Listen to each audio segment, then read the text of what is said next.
Dikatakan oleh Rasulullah SAW, salah satun la turfa'u sholatuhum fawqa ru'usihim shibran. Salah satu tiga golongan. La turfa' nggak diangkat. Apanya yang nggak diangkat? Sholatuhum, sholat mereka. Sholatnya nggak diangkat. Karena sholat kita ini diangkat oleh Allah. Selesai kita assalamualaikum warahmatullah, assalamualaikum warahmatullah, ini keluar cahaya. Nah, keluar cahaya dari sholat kita ini keluar dari setiap pori-pori kita ini, sehingga orang kalau sholatnya bagus mukanya cahaya, sehingga ketika sholat tersebut keluar dan sholat tersebut mengatakan hafidhakallah kama hafidhani, mudah-mudahan Allah jaga kamu sebagaimana kamu jaga aku. Itu kata sholat. Tapi kalau ada orang sholatnya kacau, sholatnya nggak khusyuk, cuman memenuhi rukunnya aja, nggak ada kehusyuan, maka sholat itu keluar dengan bentuk hitam, awan hitam, seperti baju yang baru dilempit dipegang oleh malaikat. Ketika dipegang oleh malaikat kayak baju yang kusut, dilemparkan ke mukanya yang sholat, seraya sholat tersebut mengatakan dayyakallah kama dayyatani, dus dilemparkan ke mukanya, sehingga orang kalau jarang sholat mukanya itu nampaknya itu hitam. Bukan hitam seperti warna, tapi hitamnya itu orang yang ngelihat itu kayak sumpek, males. Kadang ada orang hitam tapi ngelihatnya seneng gitu. Ada orang putih kayak kepingin nempeling terus. Kenapa? Punya utang tak bayar-bayar. Paham ya? Jadi apa namanya? Salah satu la turfa'u sholatum fawqa ru'usim shibran. Gak diangkat sholat mereka dari atas kepala mereka shibran, walaupun sejengkal aja gak diangkat. Siapa mereka? Yang pertama adalah rajulun, orang laki-laki. Rajulun amma qauman, yang jadi imam, ngimami satu kaum, ngimami sholat. Wahum lahu karihun, dan mereka makmumnya itu lahu kepada amma qauman itu, rajulun amma qauman itu karihun, mereka itu nggak suka, benci. Nggak, bencinya itu bukan apa, tapi kalau sudah apa namanya karihun artinya banyak yang nggak suka. Ini biasanya terjadi, sifatnya orang laki itu hubur riasa, seneng di depan, enak loh ngimami itu.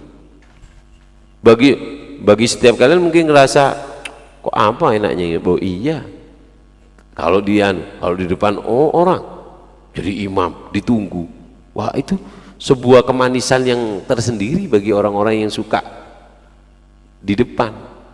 Makanya dikatakan akhir mayunza liwali hubur riasa, terakhir yang ditarik sebelum orang itu jadi wali ya, sebelum orang itu jadi wali, terakhir penyakit yang paling dalam adalah hubur riasa, suka di depan, suka dihormat. Itu syahwat, termasuk daripada syahwat. Nah, kadang ada orang itu pengen di depan, pengen ngimami terus, tapi dia nggak disukai. Kenapa nggak disukai? Bacaannya nggak bagus. Kenapa nggak disukai? Dia sholatnya nggak begitu khusyuk atau cepat. Artinya tidak disukai karena dia berhubungan dengan kepemimpinannya itu tidak membawa keberkahan untuk orang yang sholat. Rukun-rukunnya, atau dia ahli maksiat, kan gak enak. Ente tahu ini orang ahli maksiat ngimami, ya apa ini? Kan gak asik ini.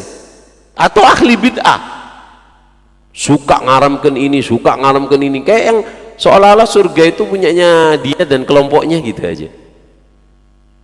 Nah, orang kayak gini kalau ngimam kan gak enak ini. Nah, orang kayak gini diingatkan sama Nabi, sholat kamu gak diangkat. Kenapa? Makmum kamu nggak suka. Kalau yang nggak suka 1-2 ya nggak ada masalah.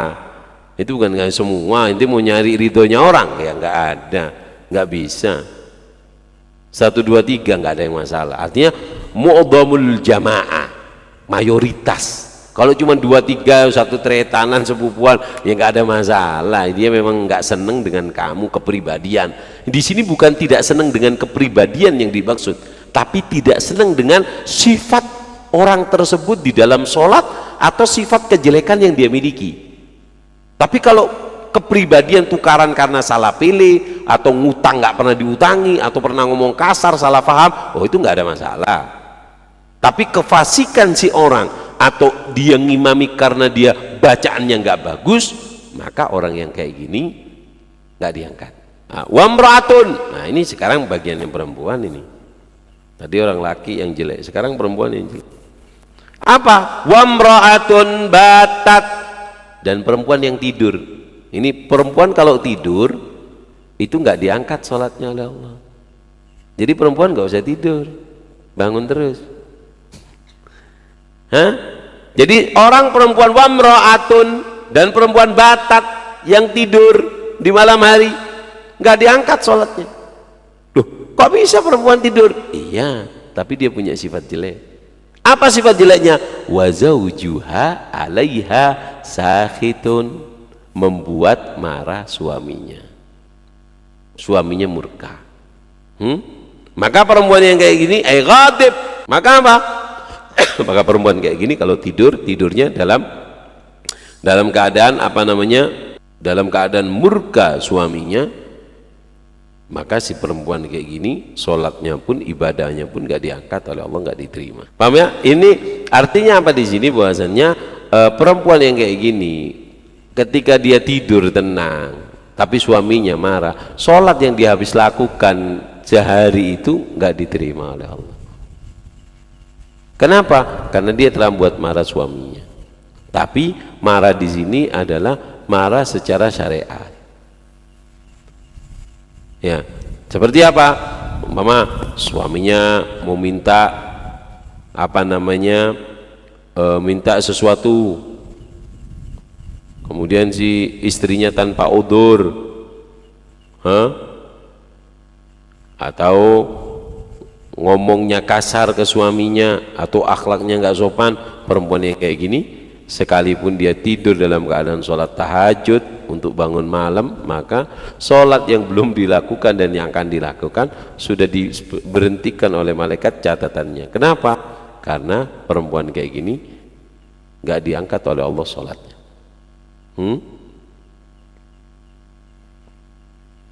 Paham ya?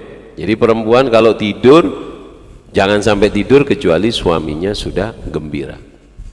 Di Yaman itu perempuannya di sana itu apa? Kalau suaminya datang setiap malam, perempuannya itu dandan pakai gincu, pakai apa, semuanya bersih seperti kayak kemanten aja.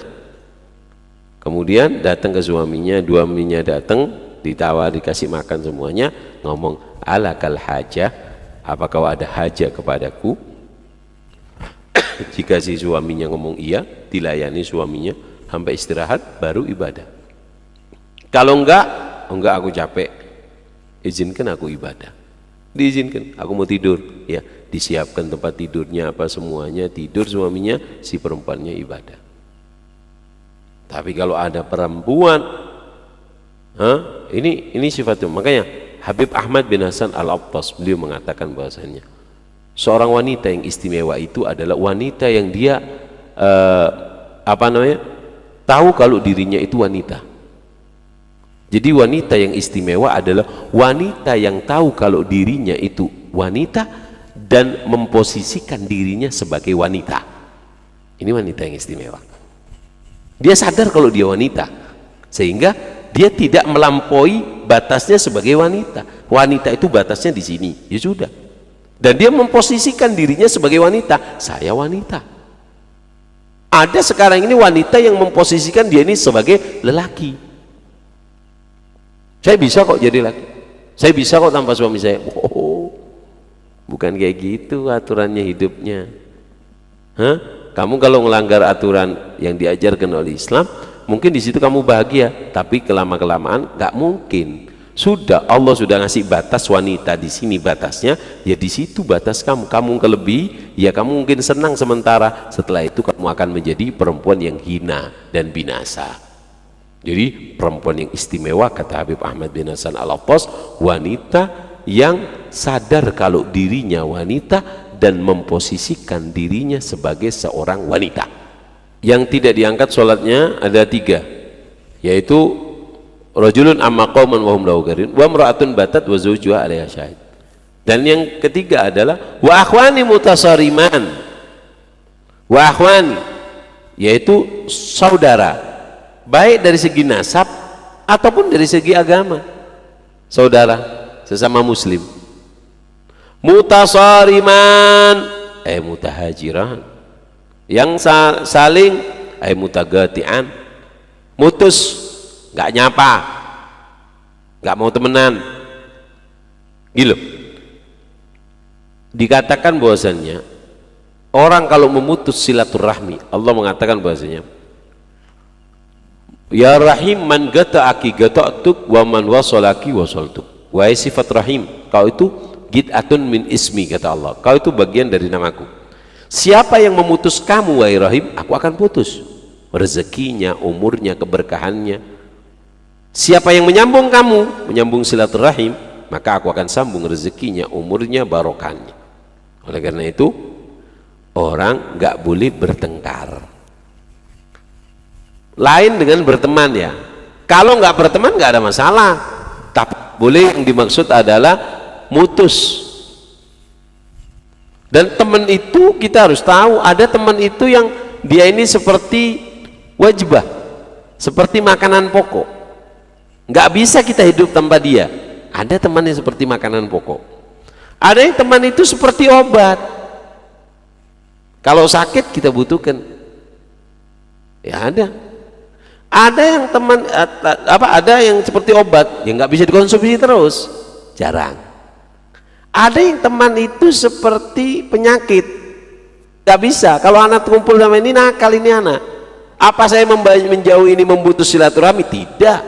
Memutus itu nggak nyapa. Kata Habib Ali Habsyi, inni ra'aitu fasadal mar'i fi suhbatil adadadi. Aku lihat orang itu rusak kebanyakan gara-gara salah memilih teman. Yang dimaksud mutus di sini nggak nyapa, nggak mau anu, ya ketemu biasa teman, masya Allah. Untuk teman tidak, untuk nyapa iya. Atau yang boleh orang itu bertengkar tapi nggak boleh lebih 3 hari. Benci nggak apa-apa, tapi jangan sampai lebih dari 3 hari. Dapat 2 hari, hari ketiga telepon, ayo makan bakso bersama, yuk ajak ke Keraksan makan bakso. Habis makan bakso selesai, besok tukaran lagi lo ya. Oh iya nggak apa-apa, bertengkar lagi 2 hari. Hari ketiga telepon lagi, ini sudah hari ketiga, daripada kita dimurkai Allah, ayo makan mie lagi yuk, ayo makan mie. Habis itu besok tengkar lagi, boleh. Nah, ini tengkar syar'i namanya, boleh kayak gini nih. Bertengkarnya 2 hari, hari ketiga nyapa, hari keempat kelima bertengkar, hari keenam nyapa lagi. Gak boleh lebih dari 3 hari. Jadi 3 ini, orang yang bertengkar, perempuan yang membuat suaminya murka, dan juga seorang yang mengimami tidak diinginkan karena sifat bacaannya atau kefasikannya sehingga dia jadi imam. Maka ini orang sholatnya nggak diangkat walaupun 1 jengkal.